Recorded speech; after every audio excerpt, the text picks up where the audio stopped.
And good afternoon, everyone. 10 minutes after 12. I know, a little early in the day, or late in the day. I'm meteorologist Brian Good. I've got things going.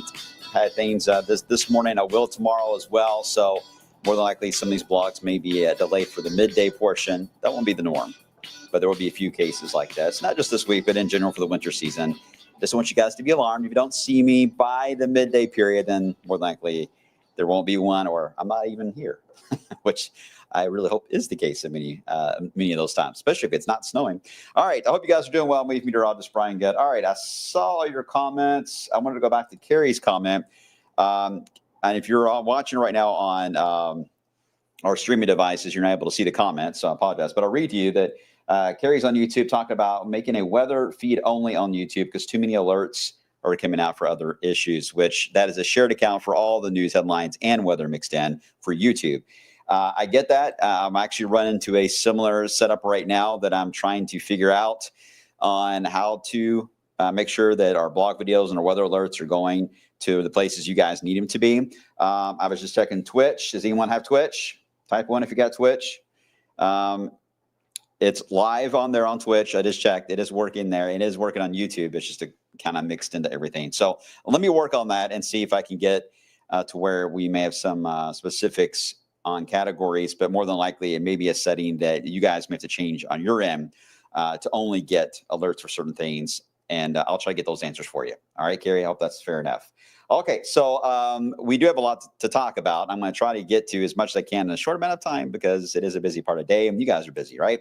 We'll start with the actual snowboard, which again, that isn't too shocking to have this light snow chance that's still there. That'll be coming up on late Wednesday into parts there of your Thursday. We've been talking about that for a while. I'll have an update. Thanksgiving week looks like rain or snow. And even as we get into the first week of December, it looks like it could be a rain or snow type of setup. So interesting, right? Now we're getting into a much more of a wintry vibe here in the coming weeks. Let's just try to get rid of that or. and just stick with the snow only part. We'll work on that. I'll explain why the or needs to be there, though, here in just a second. Beautiful shot from Gordon, by the way. You've had drizzle and light rain most of the morning hours. Now you're into the sun, and beautiful shot of that green grass and that red tree. I love that there in Gordon. In Louisville, we're just now about ready to get to the point where we're going to see some sunshine. It's already starting to happen now, working its way into downtown. But here's the thing. Right on the edge of where this drizzle and light rain has been today, this will be the spot that will still see the drizzle and light rain for the next hour or two before it fades out. The sun is going to move in and try to dry the ground out, but unfortunately, there's not a lot of time left. So this is a classic setup where you're going to have a clear sky, a very moist and humid ground from the drizzle that we've had today, wet ground, and with that clear sky and warm temperatures that we've had as of late, especially the warm ground temps. That is a perfect recipe for dense fog to develop right on the edge of where that rain stops today and where the sun is coming in. So roughly central Kentucky, near Louisville, and up 71. Ryan Hoke and I were looking at the data. I mean, the signal is pretty strong of a dense fog advisory that may come out. So we're going to monitor this. Not sure how much of the Louisville area will be impacted. And certainly, Indiana, you're getting enough sun today. You should be able to dry the ground out to where you don't have as much of a fog issue in the morning. But Kentucky will get the sun too late. So just kind of a heads up on that. That's something we'll be talking about throughout our evening shows. And certainly, Tawana will have more on sunrise tomorrow. All right, there is the edge of that rain. Again, that light rain. This is much different than we had during the overnight, where we got a solid 3/4 to up to an inch of rain that fell right along the Ohio River. Louisville, more than 3/4 of an inch fell in downtown. So it was a good little dose of heavy rainfall. Thankfully, it cleared out of here about 90 minutes before the core of rush hour. So we still had wet roads, but we didn't have the rainfall rate as everyone's trying to drive around. So that was the saving grace. An hour or two makes a difference around here on rush hour. So I'm glad that worked out. And now the sun's coming out. There could be some gusty winds, but they're right on the edge of that. The wind may try to gust up as we get into a sunnier setup. Okay, once this moves on by, we get into a very complex pattern. You see the dumbbell effect about to happen. Here is the main low that is going to be heading eastbound to the Great Lakes. Here is the new one that is sneaking in under it. That'll be here tomorrow with our midday rain chance. It is going to curl up and do the lovely loop-de-loop into the Great Lakes and then come right back down again and then head out to sea. Now, as it does the loop-de-loop, there's two different passes for it. One could give us a chance to get some snow showers in the air, rain-snow mix, and then the second one will be more into Thursday night. Better opportunity to see that and be actual snow showers that will come into play. But still, the warm ground is going to eat away at a lot of that. It will. But it doesn't matter for snow lovers. We're in a whole separate category. If I can move all this equipment, we're in a whole separate category. We just need flakes, and we're happy most of the time. If it's March and we're still talking about trying to get our first flakes, then that's a whole different ballgame. And then we're really upset. But the first flakes in late November, okay, that's fine. It can be a melting scenario. We don't want to mess up traffic for anybody, right? Busy travel time. So that's the way it's looking out on paper. And it could be far worse. You got the atmospheric river, which is a category. They give them categories of hurricanes. Similar scale, a little off though on the number, what it means, but it's a 4 almost to a 5 level on the atmospheric river. That just mainly means trillions of water being dumped on Northern California, Oregon, a couple feet of snow and the higher elevations in the Cascades. What a mess this is. I bet it's causing big time problems there for those in California and Oregon. But that is feeding the just an enormous amount of energy that will get wrapped into that loop-de-loop here. That all feeds into that, and the block in Greenland and the Atlantic right now, where the Atlantic is closed. All of these pieces all fit together to tell a storyline. And that's part of forecasting with meteorology, and why I love it so much. It's fascinating because if one of them is off, then everything can be thrown off. It's the X factor when it comes to meteorology. So we have to just constantly babysit every little part of the globe, especially the Northern Hemisphere, and just see how things lining up on how it'll evolve for us on big scale systems. Now, when it comes to the rain snow line, or will it snow stick or not, that has nothing to do with what's going on across the globe. That is all localized type of stuff. But still, you get the idea. We kind of switch modes. You know, during the week, we're looking at big patterns globally. We get within 12, 24 hours an event, and then we just scale it down.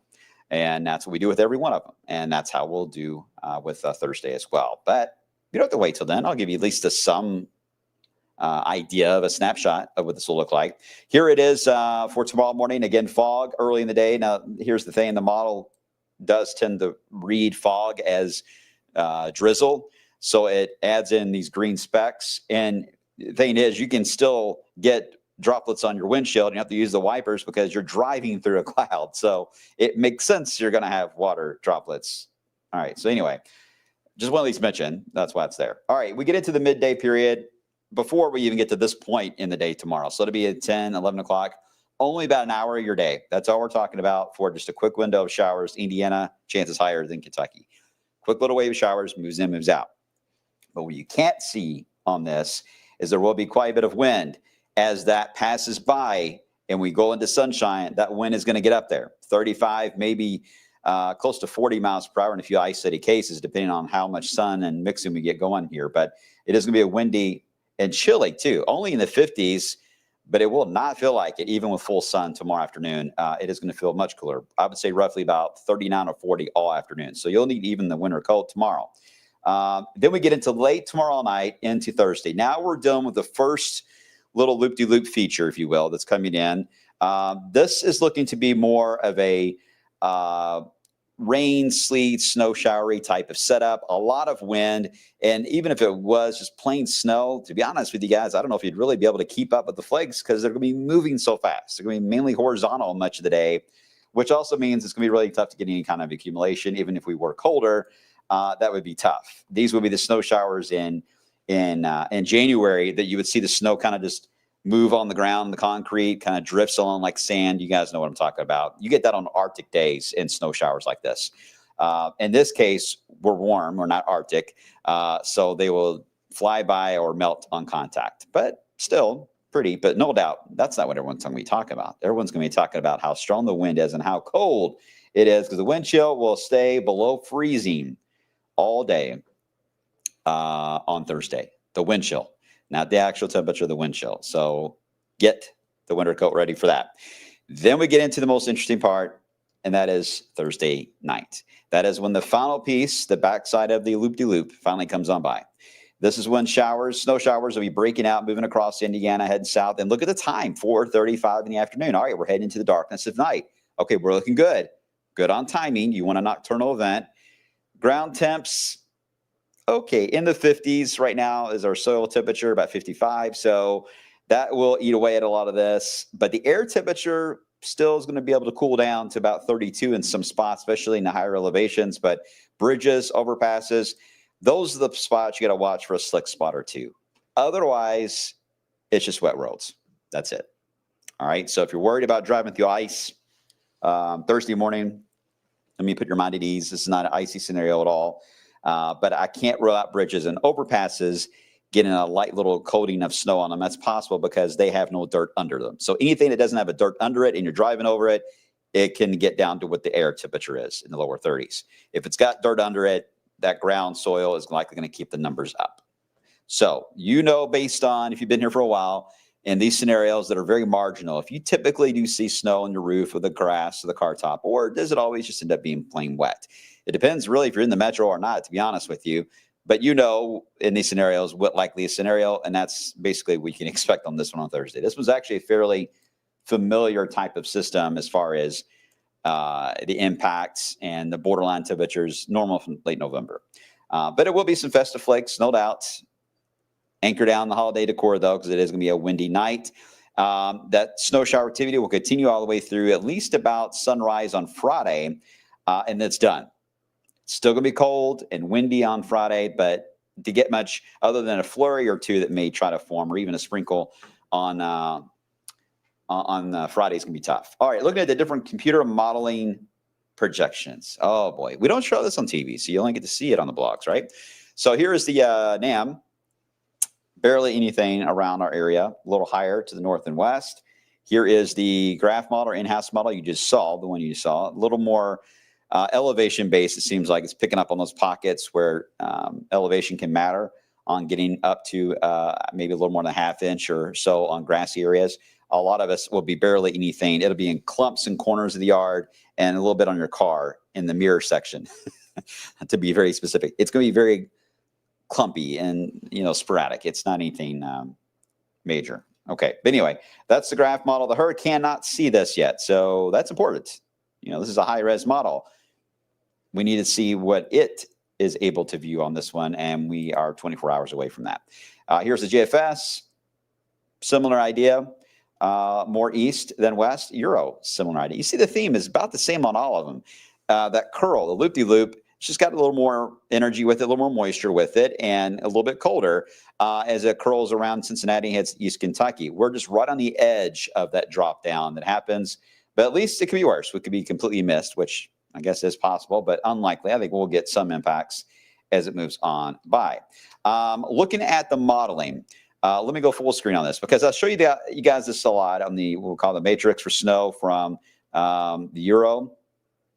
Remember, this is all the different Euro ideas on the ensembles listed here, top to down. All right. What you're looking at, though, is the date. You want, again, to fill in as many of those slots with something, any color, doesn't matter. Just fill it in on that date. And the other day, we had a lot of gaps. Well, today, we have filled in quite a few of those gaps. Now that we are starting to fill in a lot of the gaps, now we can look at what the color of the bars are. And most of them are gray, which indicates a minor snowfall potential out of this. So it is not anything major at all. All right. We had a lot of blue, pinks, purples on this. We'd be a little more concerned, right? But we don't. We only have one blue, to be honest. The rest are just grays. So it is a minor snow chance we're talking about. Yeah, I know. I see the other signal getting a little noisy there in December. I'll talk more about that coming up in just a few minutes. But at least I want to show you guys how we look at snowfall, and confidence is one idea, but the ensembles help us in that confidence. You know, if there were several items that were missing on that chart, that would be a little concerning. But the fact that they're nearly all filled in tells us that we're likely to get some, figure out how much. And you can see our confidence in snow impacts. It's low to very low for our area. I know everyone laughs. I always draw around the city of Louisville, but it's true. The heat-on effect is going to play a role in this kind of scenario when it's borderline. A little more of an impact than I-75 as you head to the east. Loop-de-loop. There you go, Aaron. I'm not sure how many that is now. Add that one to your list. All right. So on the snow meter, man, only one. Only a 1 on the meter. Maybe the others will impress us more. Oh, let's speak of that. Let's get into the long term. As we head into this weekend, it does look dry, chilly, slow warming trend each day. A few degrees. We'll eventually get into the 50s by the end of the weekend, but it's going to be a slow climb. We get into next week, and this is where things get complex. We have several systems zipping on by that will try what we call ridge here, when anytime the warmth tries to build in the eastern part of the country, and this is a trough when the cold air attacks. Well, we have several systems that are trying to move in the northern part of the country early next week to what we call flatten the ridge. In other words, they're trying to keep down any amount of warmth that is trying to build in. And when you do that, you not only allow for a colder scenario, you get wintry weather involved, but you force the storm track more to the south. And the modeling is still trying to figure out how far south will this storm track go, because there is going to be plenty of cold air for it to grab onto across Canada and the far northern part of the country. The Euro especially starts to flatten off the trough, if you will, with a wave that'll be at some point late Sunday or Monday. This one's not wintry. In fact, I think we'll be in the 60s with this one. But it is the one that will help in trying to push it down more. That leads us into the one for the travel day and Thanksgiving. Now, the models look different here on this one. I'm not going to go through all the models. I'll just show one and show you why it's complex. Because some have the storm track way down here with a batch of snow over us. Some have it a little more delayed, doesn't arrive till Black Friday. Some have it so fast that it's here for the travel day, but it's dry for Thanksgiving. That has to all be worked out. We can't get too specific on that. But what I can tell you is the storm track looks active. All right, that's easy to figure out in this pattern. And we know there's a lot of cold air to the north. That's easy as well. The problem is the interacting of the two ideas of the southern track and the cold air. Will they two meet up? Will we have the northern fringe of that turn wintry? Will it only be at night? Will that chance be there? A lot of questions of sort. But I do think this is going to impact travel, either by road, by air, either one by next week. So just stay close to forecast if you are traveling on the travel day or on Thanksgiving. No need to adjust your plans yet or anything like that. We're not to that point. But I do think we're at the point to talk about it. And we're going to be doing that over the next several days. And then even after that goes by, the cold air just stays locked in, and the setup to get more of these rain or snow setups continues. The polar vortex, that spins around really fast, but the polar vortex is trying to stretch across Canada into Siberia. It's doing the cross-polar flow. And remember, if it's a strong polar vortex, it's all wound up and locks the cold air in the north. Well, it's weak right now and stretching out. That is allowing for us to get a little more of a wintry talk, including this week. But it may be the case that we may end up finding ourselves with a wintry setup that may continue all the way through December. One of the years that came up in the winter outlook that I kind of went against it after looking at it a million times. I hope that doesn't come to bite me, but it's the idea that 2010 matched a lot of what we had this summer and fall. And 2010 was a snowy month for us. Not a big snow month, little snows, but we kept snow on the ground nearly the entire month because it was so cold. And then after that, there was not much that happened the rest of the winter. So I don't know, good and bad, I guess, but some similarities showing up. And when you look at the new long-term Euro matrix, again, this one's a little different because the time period goes all the way past Christmas here.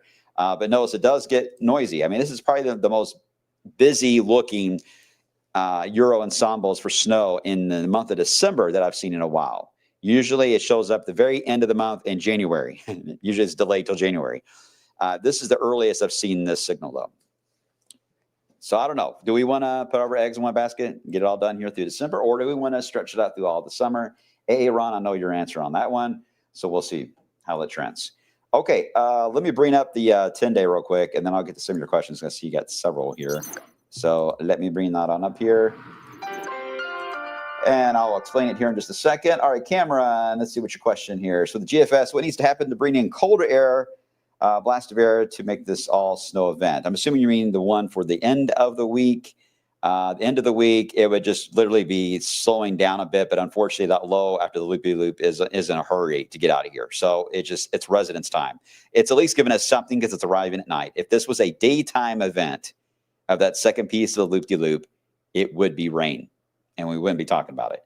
It's only because it's at night that we have something to talk about. For Thanksgiving week, that's a whole other ball game that we'll get into about what needs to change on that one.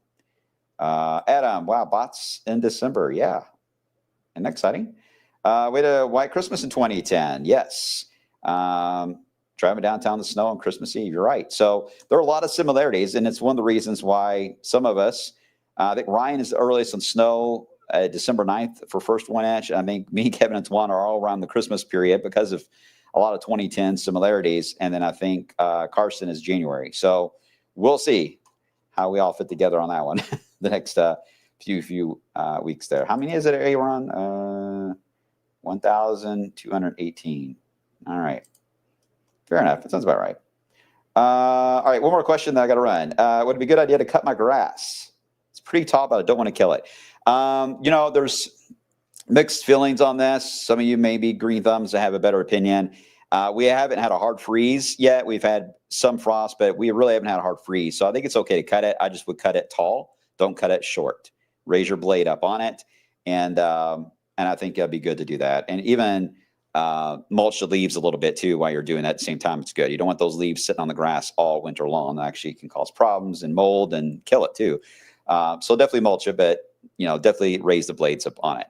Okay, there you go, guys. I'm going to run for now. You guys take it easy, behave yourselves. You know the drill. I'll be on with another cut in coming up about 30 minutes from now on TV. And then, of course, I'll be joining Myra coming up today on Wave News at 3 o'clock. We'll see what the new data shows. See you then.